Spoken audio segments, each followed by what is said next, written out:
नमस्कार विद्यार्थी मित्रांनो, पवन देशपांडे अकॅडमी मध्ये सर्वांचं स्वागत आहे. मी शंकरपुरी आज घेऊन आलेलो आहे बघा पोलीस भरती जाहिरातीबद्दलची माहिती. जाहिरात येणार आहे की येणार नाही यापेक्षा जास्त महत्त्वाचं आहे तुम्ही अभ्यास करायले की अभ्यास करत नाही.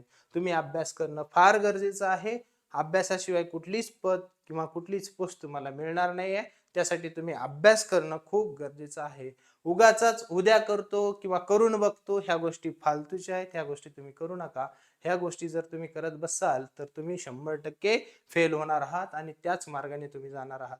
त्याच्यासाठी उद्यापासून करतो म्हणणाऱ्यांसाठी काल करे सो आज करे सो अब पल में परियल हो जाएगा भवरे करेगा कब. अशा प्रकारची जी काही मन आहे त्याला तुम्ही म्हणजे हे ठरवू नका. त्याच्यासाठी काय तर तुम्ही आजपासून नव्हे तर आत्तापासूनच अभ्यासाला लागले पाहिजे. तर आणि तर तुमचा अभ्यास त्या ठिकाणी परीक्षेपर्यंत होणार आहे. नाहीतर अभ्यास करतो परीक्षेची जाहिरात होऊ द्या असं जर म्हणून जर तुम्ही थांबलेला असाल तर तुम्ही त्या परीक्षेपासून म्हणजे त्या पदापासून तुम्ही वंचित राहाल. त्यासाठी तुम्ही अभ्यास हे आत्तापासूनच केला पाहिजे. मग तो अभ्यास करताना तुम्ही कशा पद्धतीने अभ्यास केला पाहिजे हे खूप महत्वाचं आहे. मग तो तुम्ही अभ्यास करताय तर तो अभ्यास करत असताना तुमच्या नजरेसमोर आधी काय आलं पाहिजे तर ते म्हणजे पहिल्यांदा तुमच्या नजरेसमोर आलं पाहिजे अभ्यासक्रम. म्हणजेच काय तर सिलेबस तुमच्या डोळ्यासमोर आला पाहिजे. जर तुमच्या समोर डोळ्यासमोर जर सिलेबस आला तर त्याच्यानंतर तुम्हाला काय आठवलं पाहिजे की याच्या आधी ह्या टॉपिकवर कोणत्या पद्धतीचे प्रश्न या परीक्षेमध्ये विचारलेले आहेत. म्हणजेच PYQ हे तुम्हाला माहीत असणं गरजेचं आहे. त्याच्यानंतर आपण ठरवू शकतो की ही परीक्षा कोणत्या स्वरूपाची आहे. ही परीक्षा आपल्याला जमते की जमत नाही. ह्या सगळ्या गोष्टी त्या ठिकाणी येत असतात. म्हणूनच सुरुवातीला अभ्यास करावा कसा ह्याच्या आधी किंवा ह्याच्या नंतर जर पहिला प्रश्न तुमच्या डोळ्यासमोर आला पाहिजे की नेमका याचा अभ्यासक्रम कसा आहे हे तुम्हाला माहित असणं गरजेचं आहे. एकदा का अभ्यासक्रम माहित झाला की त्या पॉइंटला सिलेक्ट करा आणि त्या पॉइंटवर कोणत्या प्रकारचे प्रश्न विचारण्यात आलेले आहेत त्या प्रश्नाला टार्गेट करा. ते तोंडपाठ करून टाका. मराठीचे असतील आणि जीकेचे असतील आणि गणिताचे जे काही प्रश्न असतील किंवा बुद्धिमत्ताचे जे काही प्रश्न असतील त्या प्रश्नांना मात्र तुम्ही कम्प्लिटली काय करणं गरजेचं आहे तर प्रॅक्टिस करणं गरजेचं आहे. कदाचित तेच प्रश्न 1% प्रश्न रिपीट होतात असं म्हणूयात. बाकीच्या प्रश्नांचा जे काही फॉर्मॅट असेल तो फॉर्मॅट मात्र सेम असेल. म्हणून तुम्ही त्या पद्धतीचे प्रश्न अभ्यास करणं खूप गरजेचं आहे. म्हणजेच प्रॅक्टिस करणं खूप गरजेचं आहे. त्यावेळेस तुम्हाला काय तर ते प्रश्न जमू शकतात आणि तुम्हाला काय वाटेल मग आता मला येते आणि मी ती परीक्षा देऊ शकतो आणि मी चांगला स्कोअर करू शकतो.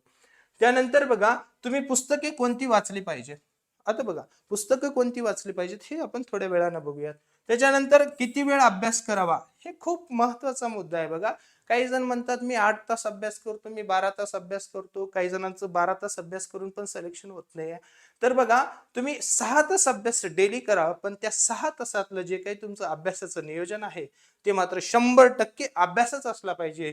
तुमचं जे काही बाकीचे गोष्टी आहेत ते सोडून टाका. तुमचं जर प्रेम करायचं असेल या वयात प्रेम होतं आपण मान्य करू पण ते प्रेम करायचं असेल तर ते फक्त आणि फक्त पुस्तकांवरती करा. तर आणि तर तुम्ही सक्सेस होसाल.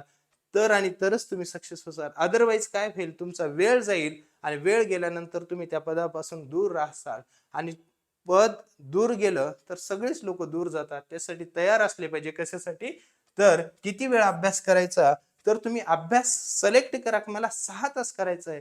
त्या 6 तासात मी फक्त माझ्या अभ्यासासोबत असेल बाकी माझ्यासोबत कोणी नसलं तरी चालेल. ठीक आहे. त्याच्यानंतर गणित आणि बुद्धिमत्तासाठी काय वाचलं पाहिजे किंवा कशातून आम्ही प्रॅक्टिस केलं पाहिजे हे फार महत्वाचं आहे.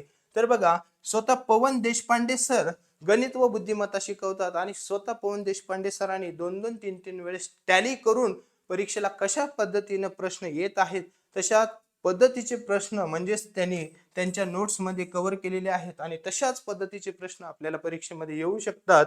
म्हणून सुरुवातीला तुम्ही काय करा तर पवन देशपांडे सरांनी शिकवल्यानंतर त्यांचे क्लास नोट्स आधी बघा. त्याच्यानंतर त्याच प्रश्नांना जास्तीत जास्त वेळेस प्रॅक्टिस करा आणि एवढं होऊन देखील तुम्हाला वाटत असेल की मला अजून एक पुस्तक पाहिजे तर कुठलंही मार्केटमधलं गणिताचं पुस्तक उचला आणि ते सॉल्व करा.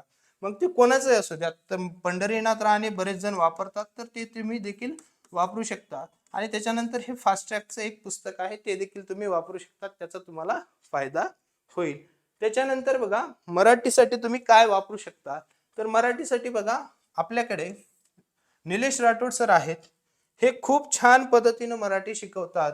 तर त्यांच्या देखील तुम्ही क्लास नोट्स वापरू शकता. तेच नोट्स तुम्हाला पोलीस भरतीसाठी सफिशियंट आहेत.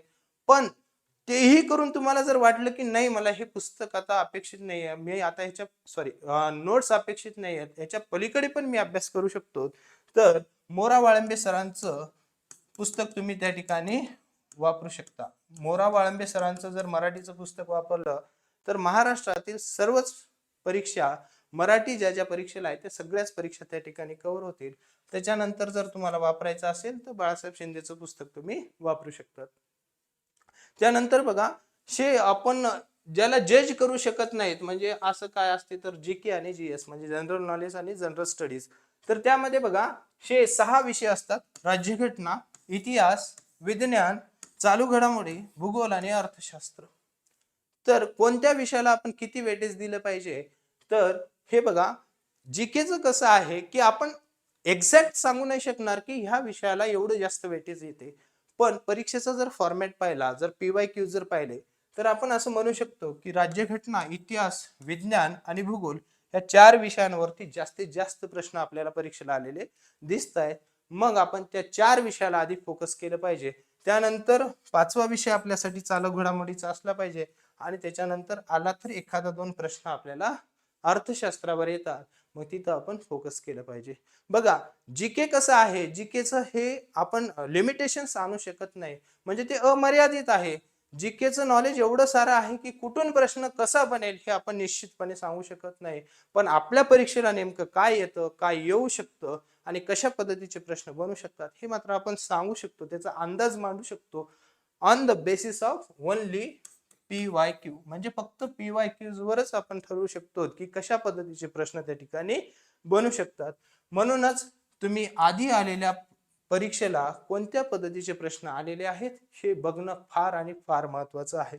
त्याच्यानंतर बघा विद्यार्थी मित्रांनो, जर तुम्हाला पवन देशपांडे अकॅडमीची पोलीस भरतीची जर बॅच जॉईन करायची असेल तर तुम्ही ती बॅच जॉईन करू शकतात. ती बॅच आपण लवकरच लॉन्च करणार आहोत. ती बॅच तुम्ही परचेस करा आणि तुम्हाला 100% त्याचा फायदा झाल्याशिवाय राहणार नाही. ठीक आहे, थँक्यू.